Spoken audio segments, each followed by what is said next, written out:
বাসায় দাওয়াত খাইতে গেছি জন্মদিনের, বুঝছেন? পেঁয়াজ কিনতে আইছি, আপনাদের লাগে একটু কথাটা শেয়ার করি। এখন মহিলার দুই পোলা,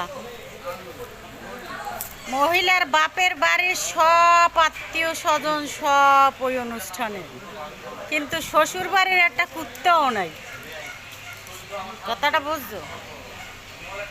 এখন ওই অনুষ্ঠানে আমি গেছি, আমার দাওয়াত করছে। যাওয়ার পরে আমি কইতে আছি, কই আমের বাপের বাড়ির মানুষজনের লগে সবার লগে পরিচয় করাই দিল। এন আমি জিগেইতে আছি, কই আমি শ্বশুর শাশুড়ি কই, আর কই নেহেরা আয় না। তুমি তো এত বড় অনুষ্ঠানে প্রায় 1.5 লক্ষ টাকা খরচা করে অনুষ্ঠান করলেন, বাপের বাড়ির শ্বশুর বাড়ির মানুষজন আয় না, এটা কেমন কথা? কয় না না, তারা আয় না। আমি কি করছি, উপরে খাইতে গেছি, যেখানে সাজাইছে ওইখানে খাইতে যাইয়ে চিন্তা করলাম যে পোলাপান লেখাপড়া করাইয়ে উচ্চ শিক্ষা করাই কোন বারোটা হইল। ঠিক আছে, এরা যে 13 নাম্বার বাইনছ কিছু জায়গায় গেলে বোঝা যায়। আপন ভাবতে পারে না রে ভাবি, তুমি আও একটু কইয়ে যাও।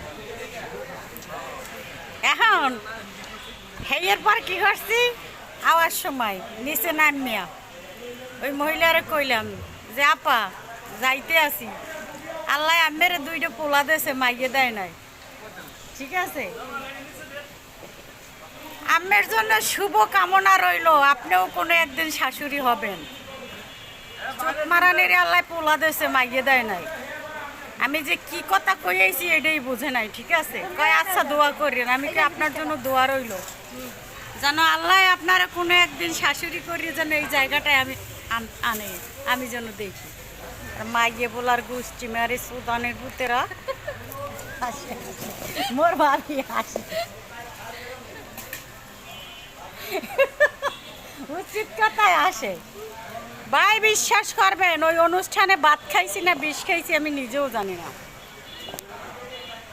ঠিক আছে।